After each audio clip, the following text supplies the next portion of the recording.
caso de inundação. Uma coisa muito engraçada é que quando você fala com a gente pergunta a gente onde fica a água no lado direito do margem do rio, todo mundo fala do rio, não fala do água.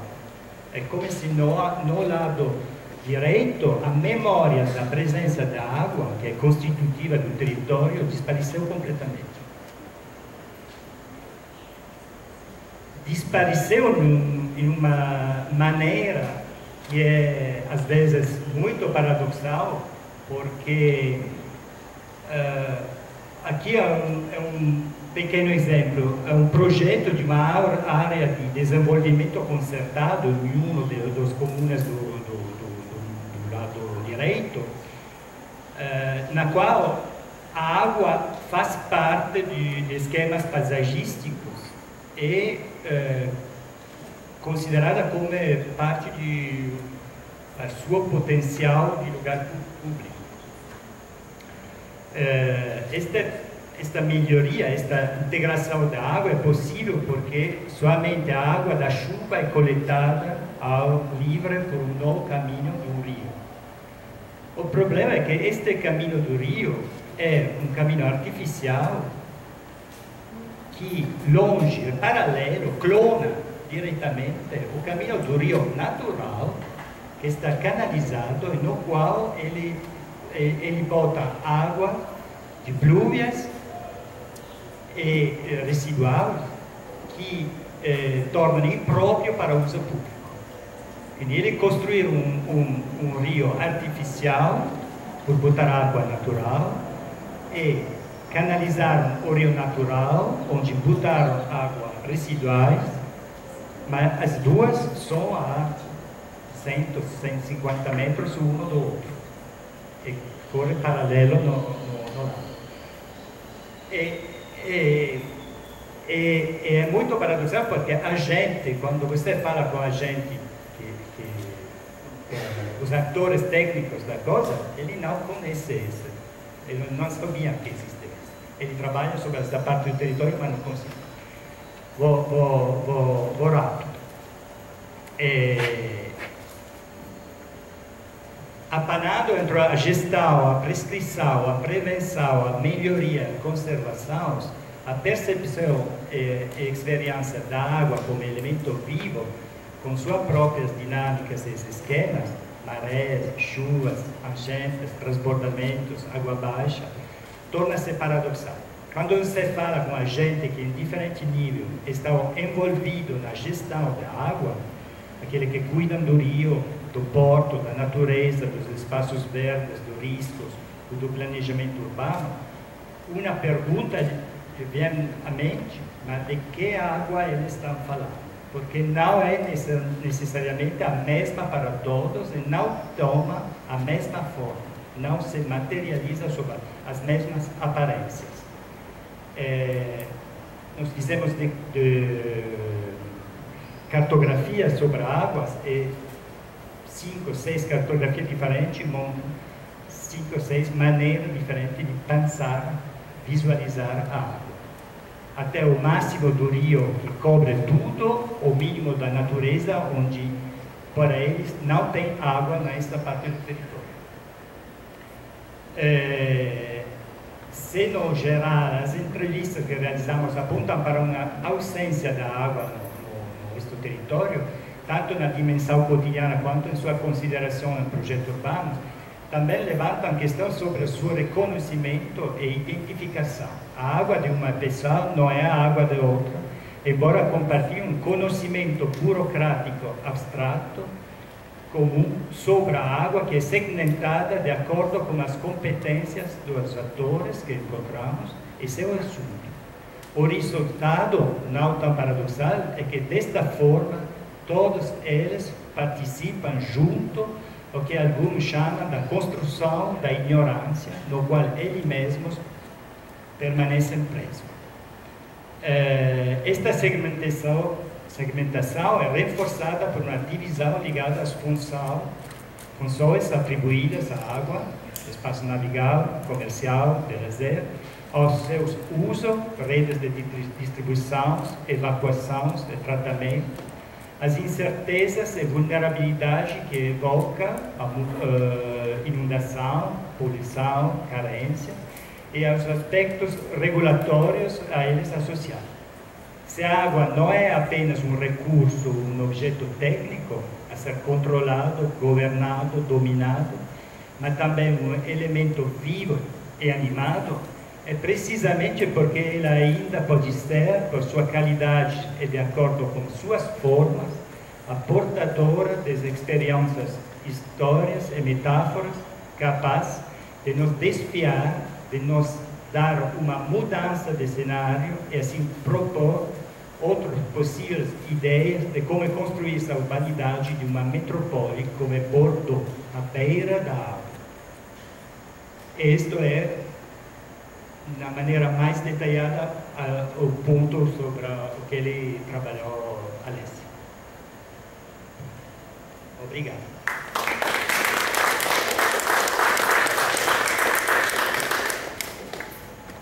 Obrigado, Alessia e Piero. Eu vou convidar primeiro, então, para a gente dar continuidade, começar o debate. Primeiro o professor Luiz Antônio de Souza, que é professor da UNEB, professor colaborador no Protegelfa UFBA e membro do laboratório. E, bom, sinta-se convidado a começar o debate. Eu acho que fica ótimo assim, para ficar uma mesa redonda quadrada. Veja só, quando eu li, né, a proposta, né, das considerações que Pedro e que Alex queriam fazer, natureza, estrutura, né, tudo colado, eu vi que ali tinha algum desafio, né? Não era um erro, não é?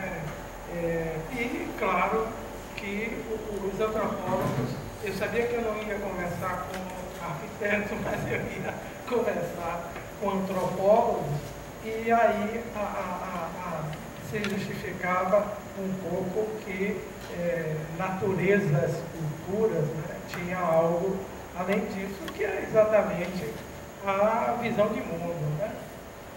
Eu vejo assim que eu diria que vocês têm um problema grande, ou vários problemas, né? E aí eu me lembro, né, do pano de fundo desse encontro nosso, que é o rio Tapajós, né, lá na Forlândia, e o rio aqui, Bordeaux, se eu não estiver enganado, né? E um tratamento, uma abordagem que acaba sendo da constituição de dois objetos técnicos, né? E eu vou pensar também que a Forlândia, né, com aquele desafio de você produzir látex, né, eu nunca entendi porque a decisão do EIFOR de fazer esse investimento, né, considerando que o ciclo da borracha já tinha acabado, e mais que isso, no Brasil, né, e mais que isso, haviam dois franceses, né, que já apontavam para a importância da borracha, né, dos veículos, o Michelin, na preocupação aí com os veículos automotivos, e quando basicamente o projeto do Forlândia é implantado, você já tem a borracha artificial, né? Então, o que é uma coisa curiosa, né? E aí depois tudo é folclore, né? 70 mil mudas de semente que se rouba, né? A nova direção da produção da borracha. Por que eu estou comentando isso? Porque eu acho que nesse exemplo que vocês trazem e no exemplo que a gente também, né, recebeu aqui, no exemplo de demonstrar, né, um esforço para implantar o que, no fundo, é o domínio da natureza pela ciência. Né? Seguramente, pelo que a gente sabe depois, essa coisa não estava tão muito evidente para o projeto lá do FOR, mas eu diria que, se eu penso a exposição que vocês fizeram, na verdade ela está colada à apropriação da natureza, ela está vinculada a sol, ela está vinculada à praia, né? Só que é uma praia lacustre, né? Praia de rio, e ela está vinculada também ao lago, né? Ao grande espelho de água. Então, esse esforço todo que eu vi vocês colocando, observando, tem a ver com a funcionalização do território, né? Para que caiba, né, esse objeto técnico que tem alguns desdobramentos do ponto de vista do que pensa a municipalidade, do que pensa o agente metropolitano e de que pensam os artífices disso tudo. Bom, estou caminhando para o final. É claro que esse desafio de separar a natureza, né, que é o que vocês chamaram a atenção logo de entrada, ou seja, a dimensão filosófica da discussão está exatamente na separação natureza e cultura, né? E que, por outro lado, também é base do que se chama aí de pensamento moderno. E claro, eu fiquei imaginando uma série de coisas, e entre as coisas que a gente imaginava, pensou, refletiu, foi uma nota, uma leitura que eu fiz, de que os povos indígenas não têm palavras para descrever algo como natureza e cultura, porque entendem essas duas dimensões como dependentes, como interrelacionadas. E claro que nós separamos, né, dentro de uma dimensão do mundo, que é a nossa construção aí da cosmologia, da cosmovisão, né, que traduz um pouco a realidade que nós estamos inseridos, que nós estamos vivendo. Claro que tem que ter uma pergunta, né, senão o Saúl lá vai puxar minha orelha. Né?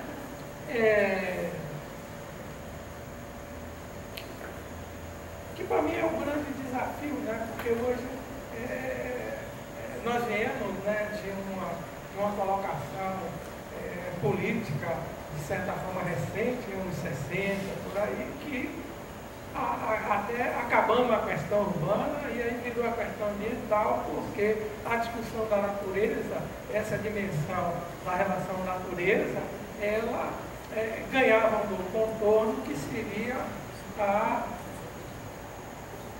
a dimensão pluriclassista da questão ambiental.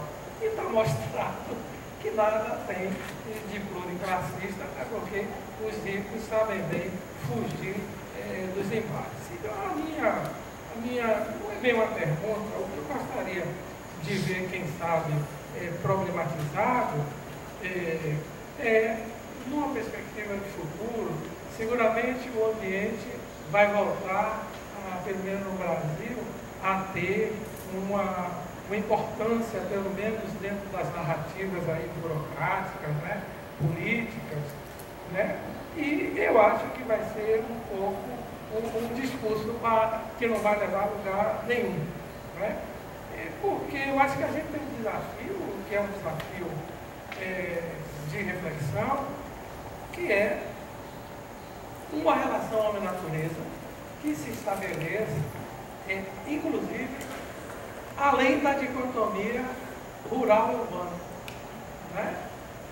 A gente tem algumas questões curiosas, né? Como pensar ou refletir sobre o trabalho manual, o trabalho intelectual, e isso avança, e a gente tem essa outra dimensão que é natureza e cultura, que não deixa de ser uma dimensão de divisão do próprio sentido filosófico das relações que a gente estabelece com a natureza e muitas vezes se colocando fora dela, o que é o mais curioso. Então era esse conjunto de observações que eu gostaria de conversar nessa calorosa tarde quente de terça-feira. Bom, obrigado, professor. E a gente passa agora para a professora Paola para fazer a segunda parte do debate. Eu não me lembro mais porque que a gente botou 2 debatedores, né? Mas a gente fez. Então eu acho que era para ter mais gente. Nossa produtividade. Bom, a Alessia começou falando do histórico mais recente das pesquisas do laboratório, que vão, né, para uma outra escala, começam a trabalhar com essa questão rural, tem uma ruralização, naturalização das pesquisas em curso. E aí eu queria perguntar da relação disso com a pandemia, né, se há ou não uma relação com a pandemia, inclusive com relação ao livro, né, que você publicou, que eram exatamente os relatos de experiências urbanas na pandemia.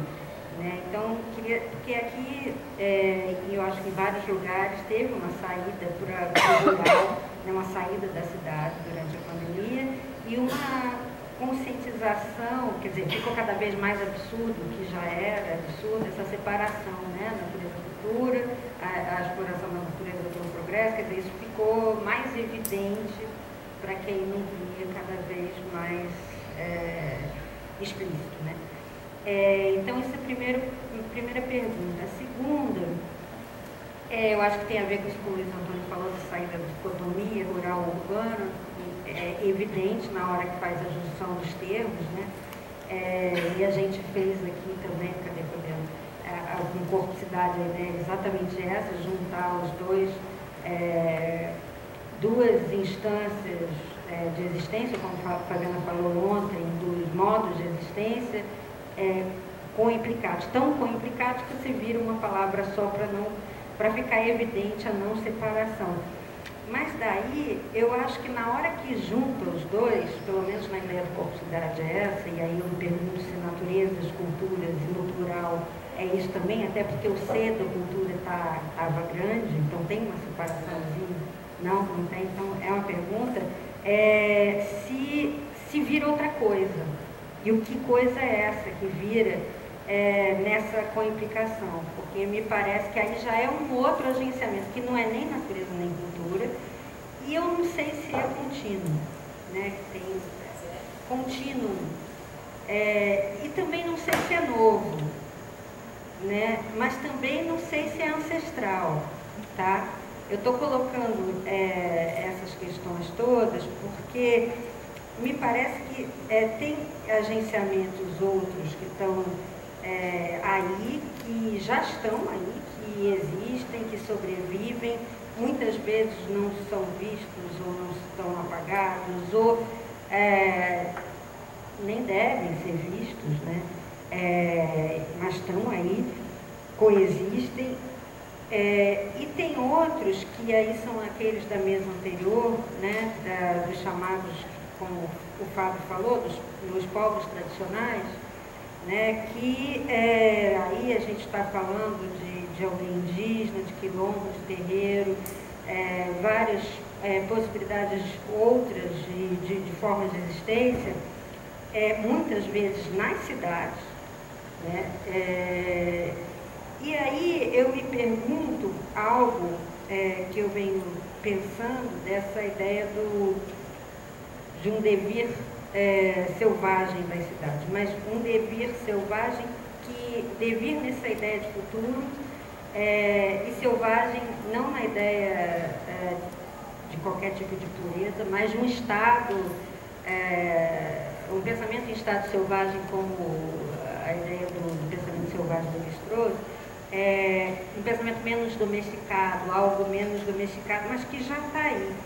E aí eu acho que Por que eu estou falando tudo isso? Porque eu acho que você traz, por exemplo, quando você traz o exemplo do lago, né, a gente tem aqui o dique do Tororó, que é um exemplo próximo, né, um dique, já, o próprio nome já diz, ele é construído, ele é artificial, mas, por exemplo, a festa de Iemanjá começa no dique. Né? A festa de Iemanjá começa no dique e é uma tradição de culto das águas, mas também é um dique. Não começa exatamente nem no rio nem no mar, né? E começa no dique, com relação ao Oxum, etc. E aqui em Salvador, a maior parte dos rios estão sendo tamponados. Mas os rios estão aí. É só chover que a gente sabe exatamente aonde que eles estão. Enfim, mas o que eu estou querendo chamar a atenção aqui é que muitas vezes a gente vem com um discurso da questão todas essas questões que são evidentes, né, que a gente sabe, que o Luiz Antônio falou, né, para os povos indígenas é completamente absurda essa separação desde sempre. Mas, no entanto, tem um perigo aí também da gente entrar numa nostalgia e numa ideia de uma volta, um retorno a uma natureza perdida, até porque já foi perdida. Até porque a gente também não vai desistir, pelo menos eu não vou, desistir das cidades, desistir da possibilidade que as cidades oferecem de encontros, de disputas entre diferentes, entre diferenças, porque também a gente pode cair muito facilmente num fechamento tradicional, né? E não numa ideia de pureza, né? De uma natureza pura, que vamos voltar àquela natureza idílica, pura, etc. Né? E até porque isso é impossível. Né? Não existe. E aí eu acho interessante pensar, por exemplo, quando você fala que porque Fordilândia, que a gente está aqui em volta, em torno da questão de Fordilândia, isso é evidente, né? É um caso assim explícito, né? De uma invasão na floresta por um projeto, né? Toda a ideia de progresso, o pneu, é o mais explícito que a gente pode encontrar dessa exploração da natureza pela ideia de progresso, etc, etc. Mas se a gente pensar em casos mais discretos, não estou falando nem de cotidiano, não estou falando ordinários. Mas eu também não estou falando de ordinário, não. Por exemplo, se a gente for ver a arqueologia da floresta amazônica, a floresta foi cultivada pelos povos indígenas, mas ela é cultivada, ela tem mão de homem ali. Então, não dá nem para dizer que a floresta é uma floresta. A floresta, por exemplo, no Rio de Janeiro, que todo mundo fica, a floresta no Rio de Janeiro, a floresta da Tijuca, ela foi toda plantada. Foi toda plantada por mão de escravizado, toda plantada. E a Amazônica, todos esses trabalhos arqueológicos, a gente sabe hoje, e aí com todos os dados científicos, que ela foi cultivada. Né? E a gente sabe exatamente quais os cultivos e quais a vegetação que muda. Então, de fato, né, o caso que você traz, ele é muito interessante nesse sentido. Essa diferenciação natural-artificial, né, como a diferenciação natural-urbana, como a diferenciação natureza-cultura, não faz sentido algum.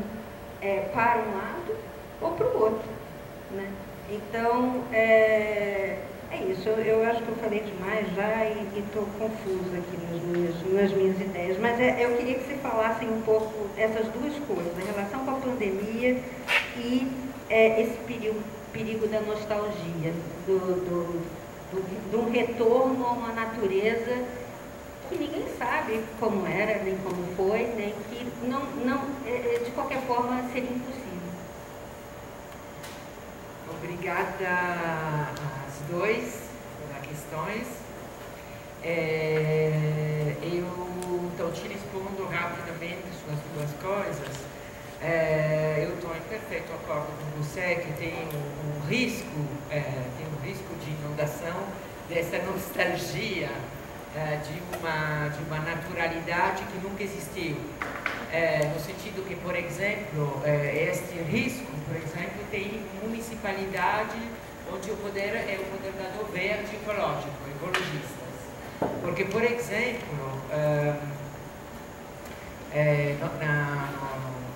na questão do lago, se temos que ter uma nostalgia, esta aqui era um ambiente rural, teve campos onde a gente cultivava. Então, não teve nunca um lugar onde tem um biotopo particular, como eles defendem agora. Agora, nós não queremos não prender em conta o feito que em 60 anos os aves chegaram, os peixes, os animais horríveis da água. Mas não se pode esquecer que esse aqui é um produto, é um objeto super artificiais que se construi em um lugar rural da cidade. Então, essa nostalgia do que você fala é verdade, no sentido que tem uma ideia de pureza, eles falam de sacralização. Pensei o que Márcia disse ontem sobre a questão de máquina máquina de anulamento do tempo e de Lévi-Strauss. E este aqui também, essa defesa da natureza, é uma máquina de anulamento de um certo tempo, onde todo o que se construiu em torno de um objeto técnico que não dava a se construir, não era propício a construção de formas de apropriação, de formas de vida em torno desse objeto, eles são completamente anulados por escolher uma e uma só forma de natureza. Esta é super difícil e violenta. Em relação à questão da pandemia, sim, tem uma relação, porque, por exemplo, nas duas teses de doutorado, neste momento, eles têm capítulos sobre o que aconteceu, por exemplo, na pandemia, nos vilarejos rurais. Mas nós também respondemos a um orçamento, a um edital sobre essa hipótese de éxodo urbano, e nossa pesquisa não foi recebida, mas é interessante de ver todas as coisas juntas. Então tem uma bucolização do mundo rural, no qual tudo é sempre, em um certo sentido, tem tempo para fazer as coisas, em paz, sabe? Uma forma do mundo rural que é super idealizada, e sobre isso nós podemos fazer um trabalho sobre os tempos cotidianos e ciclos agrícolas, que é muito interessante, onde vemos que a questão do tempo não é uma coisa secundária, e são tempos muito complicados a gerir pela gente que mora. Então, a questão da pandemia é o éxodo urbano, que não é ainda medido pelos dados. Então, temos que esperar qualquer anos para ver. É interessante porque é uma das narrativas mais interessantes que está na França, que está seguindo agora, é esta coisa que nós deixamos a cidade por um mundo rural. o que deixamos e como nós os deixamos, ou deixamos o mundo urbano, e o que nós esperamos do mundo rural. Então, tem muitos urbanos que chegam no rural reproduzindo o mundo urbano, fundamentalmente. E tem pessoas que chegam com muitas ideias, esperança de procurar coisas que não consigam. Então, tem gente que já está voltando na cidade, porque não é possível não ficar sem carro, por exemplo. Não é possível ter muitas relações humanas. Não é assim simples, se você vai num lugar que você não conhece. Então, a relação com a pandemia é sobre esse sentido. Eu acho que uma coisa importante a dizer é que o ponto de vista europeu é muito diferente do ponto de vista brasileiro. Isso é fundamental. Não podemos comparar as duas, eu acho. Primeira coisa, a natureza, entre aspas, na Europa não é a mesma ideia de natureza que tem no Brasil. O papel, a história, tem uma base histórico-geográfica que é importante considerar. E neste sentido, a questão de vir selvagem na cidade, eu acho que é um problema que na Europa não existe. Não é um mito. Projetado na cidade europeia é um mito. E o problema, eu acho que a questão não é menos domesticação. A questão é como domesticar outro de maneira diferente. Você falou sobre isso, você falou que a floresta no Rio já foi uma floresta artificial, já é uma domesticação, é uma forma de domesticação. Eu guardo o ponto de vista europeu porque eu não posso dizer nada do ponto de vista brasileiro. O desafio, por pegar a palavra que o Luiz Antônio botou, a primeira palavra que botou sobre a mesa, eu acho que o desafio seria sair da questão de natureza e cultura e pegar a distinção naturalidade e artificialização. E anos atrás, num outro trabalho que não tem nada a ver com aquilo que falamos, mas duas questões saíram claramente. A primeira é até a que ponto somos capazes de não render natural, de não trazer natural aquilo que é artificial. Esta é a primeira questão. E a segunda é até a que ponto somos capazes de reconhecer a nossa mão e naquilo que pensamos natural. Do ponto de vista europeu, estas duas questões são a mesma coisa. São os dois lados da mesma moeda. Moneda. Da mesma coisa. Eu acho que e nisto não tem nada de novo, Paula, por ver, tem nada de novo. E acho que esse é um problema, porque é um problema de memória. Um problema de memória importante da nossa própria história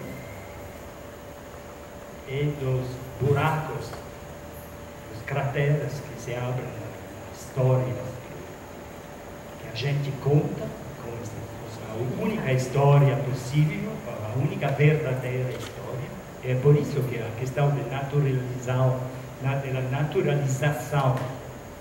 sai a nova. Eu botei de maneira engraçada o feito que o problema da metrópole de Bordeaux é naturalizar uma construção artificial como a metrópole. Mas ele existe, ele vive, porque são Bordeaux metrópole. Se você leva a metrópole, a vulnerabilidade não é na natura. Hoje a vulnerabilidade é na maneira de governar as coisas. As coisas, a vulnerabilidade do governo. É aí que tem o problema hoje. Porque não são capazes de pegar as decisões, as escolhas que teriam que pegar, e ao mesmo tempo não são capazes de entregar uma orientação diferente da coisa. Porque o risco é a disparição do governo enquanto ideia hoje.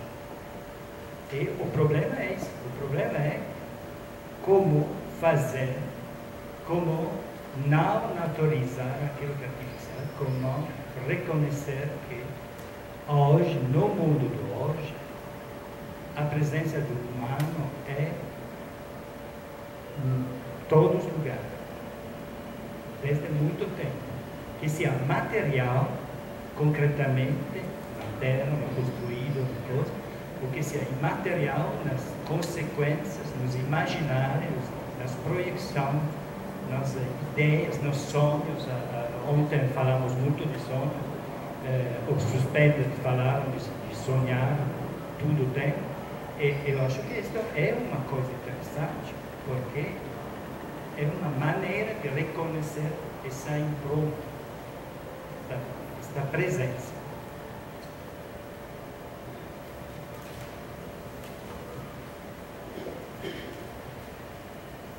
A gente abre para perguntas, se tiver algum comentário, alguma questão a trazer para a mesa.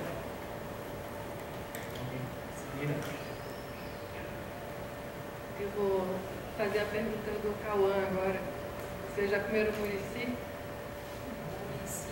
A pergunta do filme que você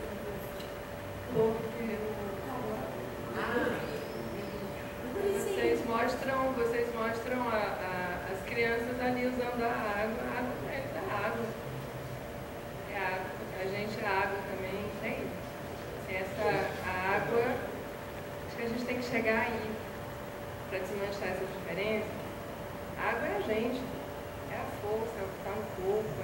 E a criança não vai.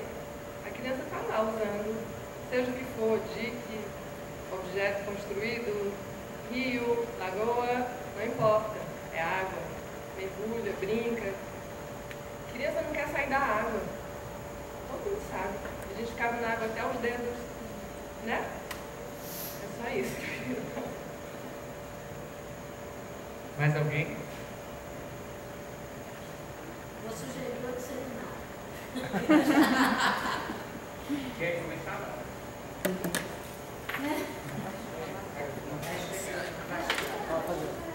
Ou não, vai ter que passar em frente da Beré. Essa é outra. Isso. Certas conversas, ou a gente tem que ir tendo, ou então os comentários ficam anódinos, ficam superficiais, né?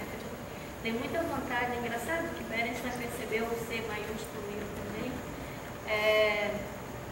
Que eu também acho, quer dizer, fico com vontade de conversar com o Piero aqui horas, porque ele e eu tem uma coisa assim de natureza e cultura, toda vez que faz seminário, eu tenho vontade de falar, vamos fazer outro seminário. Né? Mas o que acontece é que não é nada realmente novo isso que nós estamos conversando. Né? E acho que é muito interessante, Piero, quando você também traz que não poderia ser de outro modo, né? Você falar, não, a perspectiva no Brasil é outra, a perspectiva, né?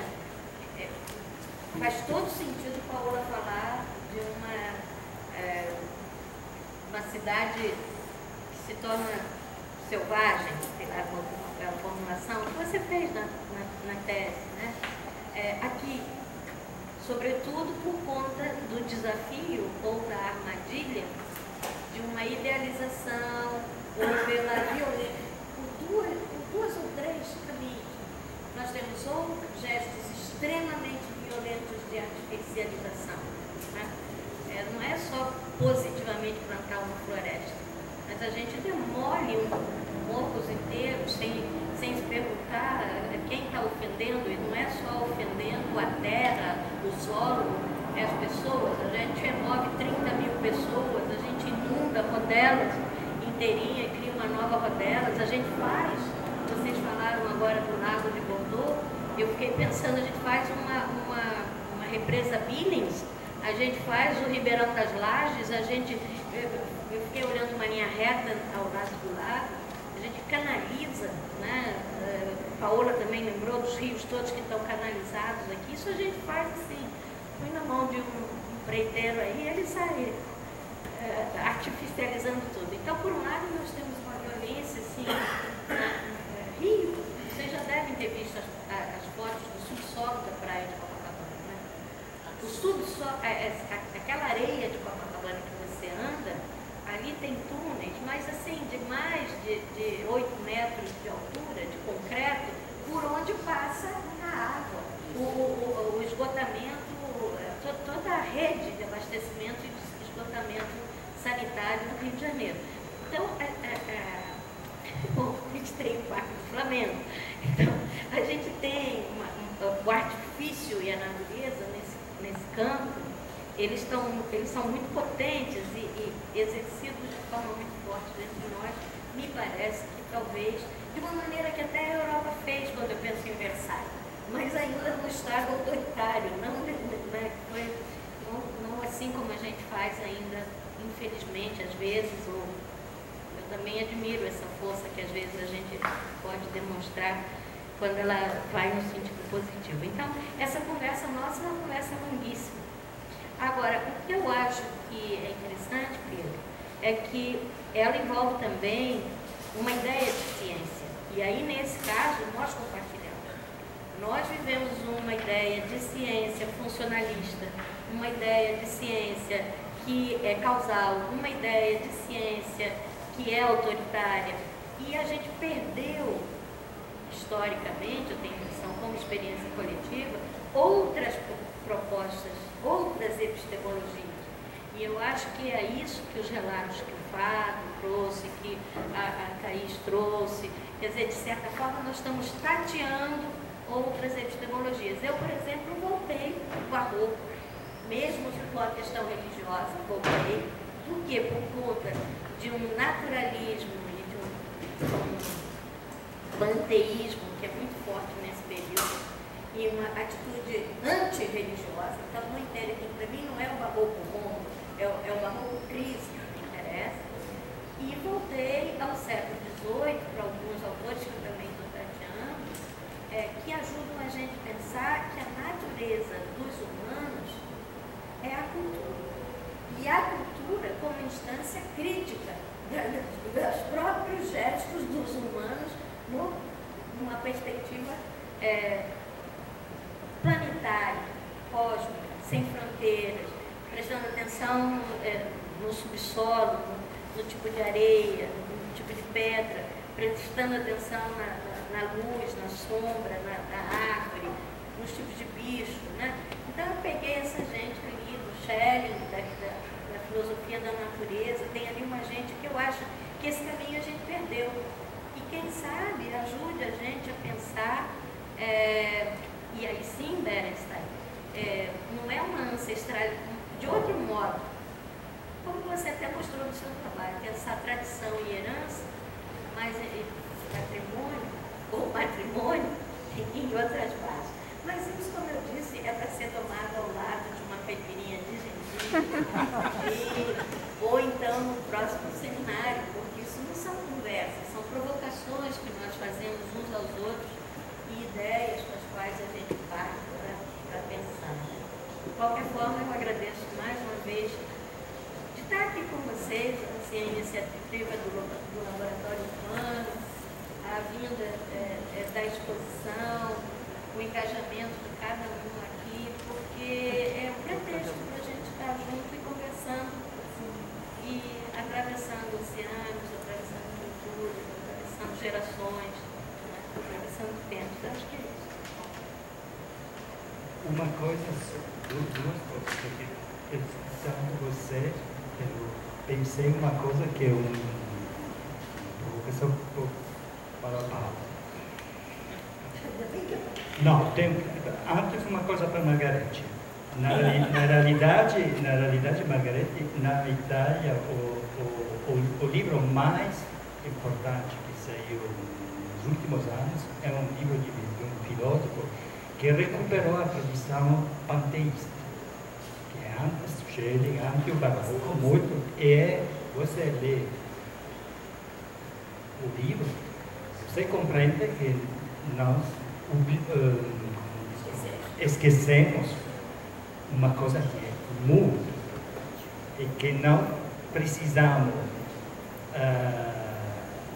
ter a epistemologia ou a ontologia, como hoje fala, dos indígenas da Amazonas, porque nós temos nossa própria ontologia, que não é assim diferente daquilo, que somente esqueçamos isso. E toda a questão do panteísmo é uma questão que, evidentemente, na Europa católica, cristiana, com isso, não teve muito espaço por desenvolver. Mas existe, está escrito, tem que conhecer. Não é fácil, tem que conhecer. E a coisa para Paula é mais engraçada. É uma questão porque pensei esta coisa do selvagem na cidade. Com o Covid, na minha região do norte da Itália, nos Alpes, o Covid, com toda a gente fechada na casa, deixou um espaço muito grande para os animais selvagens. Os ursos começaram a sair da floresta, da montanha, na cidade, sair no balcão das casas, entrar nas casas, visitar gente. A gente não precisava lá, eles visitam também. Qual é o problema? O problema é que os ursos não são natural. Eles foram comprados na Eslovênia e depois deportados nos Alpes, onde cresceram de número, porque teve originariamente 2 ursos na minha região, hoje tem 100 ursos no mesmo território. Evidente que os ursos selvagens não são si selvagens que são. Eu estou cansado, eu falo português e francês. Não são selvagens, são domesticados de uma maneira diferente. O problema é questionar, perguntar-se se esta domesticação tem sentido ou não tem sentido. Mas não são, do meu ponto de vista, não são os representantes do mundo selvagem. São os representantes de um mundo diferente, de um modo diferente de domesticação, porque foram o resultado de um projeto científico que transmutou eles de um lugar a um outro lugar, com todos os problemas que estas coisas fizeram.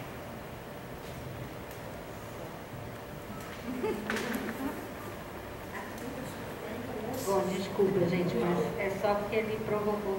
Mas é porque eu estou falando selvagem, não é o selvagem, é o estado selvagem. Estado selvagem é só para dizer que não é puro. E esse urso aí é estado selvagem, ele não é puro, porque pureza não existe. Essa que é a coisa. Se a gente for olhar a quantidade de microplástico que tem no oceano, né, não dá para achar que não, mesmo no lugar mais deserto, impossível de chegar, tem lá o microplástico. Quer dizer, essa pureza não existe. Essa que é a questão. Daí o estado selvagem, não selvagem em si. Mas aí, só para fechar aqui e passar para quem quiser falar, que eu vi que o Dilton quer falar, quando vocês falam essa coisa da Europa, esqueceu, né, o pensamento ocidental também era próximo, esqueceu e tal, aí sim, Piero, é a grande diferença entre nós, né? Porque aqui não só não se esqueceu, como coexiste, está aqui o tempo todo. Então, essa coexistência está aqui o tempo todo é que é a grande riqueza. E está aqui o tempo todo nas cidades. Isso aqui, né, quando o Verúzia fala do quilombo urbano, é urbano. né?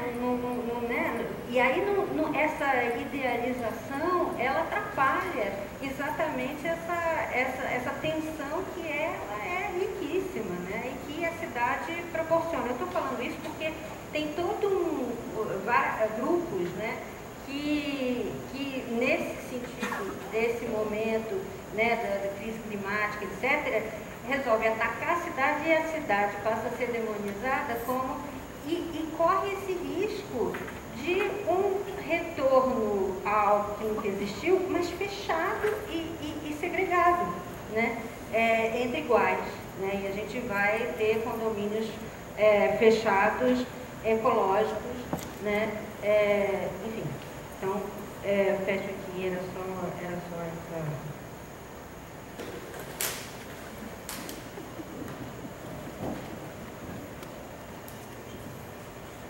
Bom, é uma dúvida, uma curiosidade, na verdade.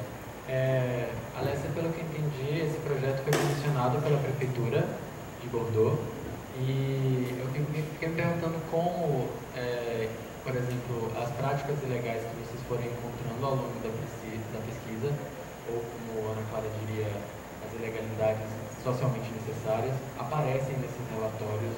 Como é que, de alguma... Eu fiquei até imaginando que, de algum modo, perceber essas práticas como vocês mostraram aqui, são essas práticas que dão sustento, né? Estão no lago há mais de 60 anos, mas fazê-las aparecer nesses relatórios é um dilema um pouco difícil de enfrentar. Então eu fiquei pensando, né? Se por um lado elas sustentam a ideia de um lago que está sendo usado e que merece ser entendido a partir dessas práticas, por outro lado, elas trazem um desafio de torná-las visíveis, significa talvez executá-las. Vamos juntar com mais alguma questão, caso alguém tenha, e a gente passa para a mesa para a gente... Não tem? Vou passar para a mesa então. Um grande problema esse aqui de visibilidade, de botar visíveis algumas coisas, mas nós, por exemplo, todos a mapeamento